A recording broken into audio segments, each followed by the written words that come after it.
नमस्कार मंडळी, श्री स्वामी समर्थ. आज आपण 1 किलो उडदाच्या डाळीचे पापड बघणार आहोत. हे पापड एकदा बनवले की वर्षभराचं टेन्शन नाही बघा. पापड बनवल्यानंतर पापड तळल्यावर लाल होतात, पापडांना जाळी लागते, पापडांना कुवट वास येतो आणि बुरशी लागते. आता अजिबात तसं होणार नाही. वर्षभर आरामात हे पापड टिकतात. त्यासाठी स्टेप बाय स्टेप सविस्तरपणे मी रेसिपी टिप्ससोबत सांगितलेल्या आहेत. सोबत महत्त्वाच्या टिप्सही सांगितलेल्या आहेत. चला तर मग पापड बनवायला सुरुवात करूया. त्यासाठी बघा मी काय केलेलं आहे, 1 किलो उडीद डाळ घेतलेली आहे.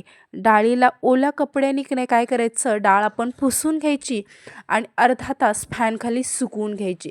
डाळ चांगली सुकली की आपण चक्कीतून की नाही डाळीला एकदम असं बारीक असं पिठामध्ये दळून आणायचं आहे बरं का. त्यामुळे छान असं पापड आपणाला सरसर पटपट लाटता येतील बघा. अशा पद्धतीने आपण डाळ दळून आणलेली आहे. ती दळलेली डाळ एका मोठ्या आपण पाठीमध्ये घेतलेली आहे, कारण जेणेकरून आपणाला लवकर पीठ मळता येईल बरं का. कारण पीठ कसं आपलं बाहेर सांडता येणार नाही. बघा 1 किलो डाळीसाठी इथे बघा 200 ml चा मी इथं कप आहे बरं का. त्याने 2.25 कप मी पाणी घेतलेलं आहे. वजनी प्रमाण म्हणाला तर 450 ml आहे बरं का.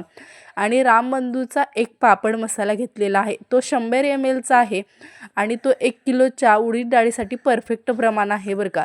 काय केलं, पाणी उकळल्यानंतर रामबंधू पापड मसाला टाकून दिला, त्याच्यामध्ये विरघळला की हे मिश्रण थंड झाल्यावरती मग आपण पीठ मळून घ्यायचं आहे बरं का. हे बघा मिश्रण आपलं थंड झालेलं आहे. आता पिठामध्ये थोडंसं पाणी टाकून पीठ भिजवायचं आहे बरं का.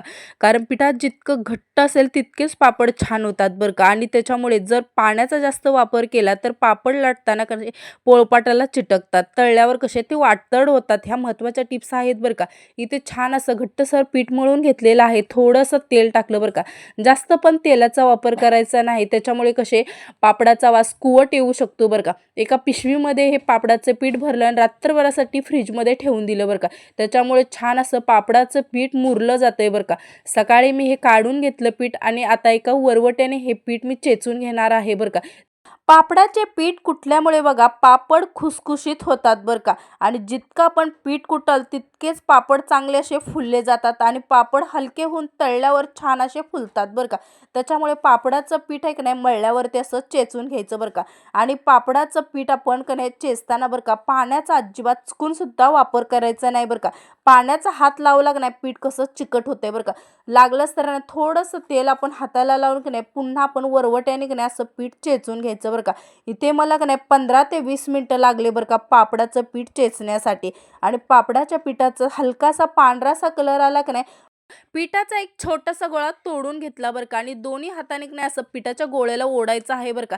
त्याच्यामुळे पापड कसे कुरकुरीत होतात बरं का. ह्या महत्त्वाच्या टिप्स आहेत. आणि चिंबकासारखं कसं जर पीठ लांबलं आणि मध्ये जर तुटलं नाही तर समजावं पीठ कसं आपलं लाटण्यासाठी तयार झालेलं आहे बरं का. आणि पीठ आपलं पूर्णपणे असं व्यवस्थित आपण लांबून असं मस्त घेतलेलं आहे. आता त्या पिठाच्या सुरळ्या तयार करून घेऊया बरं का. आणि काय करणार आहे, आपण एका दोऱ्याने की नाही लहान लहान अशा लाट्या आपण कापून घेणार आहे बरं का. ह्या लाट्या नाही जास्त पण आपण तयार करायच्या नाहीत बरं का. जेवढ्या आपल्याला पाहिजे आहेत तेवढ्याच करायच्या. उडदाच्या डाळीचं कसं पीठ असतंय ना, ते हवेशी संपर्क आला की नाही कसं उडदाचं जे पीठ आहे की नाही त्या लाट्या कशा कडक होतात बरं का. त्याच्यामुळे जास्त आपण करायच्या नाहीत. केल्या तर एका तेल लावून डब्यामध्ये झाकून ठेवायच्या बरं का. काय केलेलं आहे, एक लाटी घेतली, पिठात थोडंसं लाटताना थोडंसं पिठाचा वापर करायचा बरं का. थोडंसं पीठ लावून का नाही इथे लाटी लाटून घेतलेली आहे बघा. पिठाचा अजिबात जास्तीत जास्त वापर करायचा नाही. जास्त जर वापर केला तर कशा आळ्या लागतात, बुरशी येते. ह्या महत्त्वाच्या टिप्स आहेत बरं का. त्याच्यामुळे की नाही अजिबात पापड लाटताना पिठाचा वापर करायचा नाही. बघा हाता एवढा मी पापड इथे लाटून घेतलेला आहे बरं का. आणि मस्त अशा कॉटनच्या कपड्यावरती इथे मी टाकून दिला. एकसारखे सर्व पापड लाटलेले आहेत बरं का. आणि पापड लाटताना आपल्या मैत्रिणीला सुद्धा गपशप करायला बोलवायचं बरं का. त्याच्यामुळे झटपट असे पापड आपले बनवून तयार होतात बरं का. इथे बघा इथं पापड मी अशा पद्धतीने फॅन खाली 1 दिवस सुकवून घेतले. आणि सुकल्यानंतर काय करायचं आहे, उन्हात आपण 1 तास सुकवायचे आहेत बरं का. अर्धा तास सुकल्यानंतर दुसऱ्या साईडला पलटी करून द्यायचे. हे बघा इथं मी उन्हामध्ये की नाही 1 तास सुकवून घेतलेले आहेत. तयार झालेले आहेत बघा आपले पापड.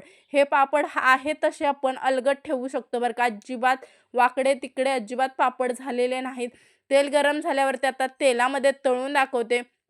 कसले पांढरे शुभ्र आपले पापड तयार झालेले आहेत बघा. एकच नंबर कुरकुरीत असे पापड तयार झालेत. नक्की करून बघा आणि तुम्हाला आवडले असतील तर व्हिडिओला लाईक करा, चॅनलला सबस्क्राईब करा आणि ह्या महत्त्वाच्या टिप्स कशा वाटल्या हे मला सांगायला विसरू नका. अजून कोणती रेसिपी पाहायची असेल नक्कीच कमेंट करा. धन्यवाद. Bye bye.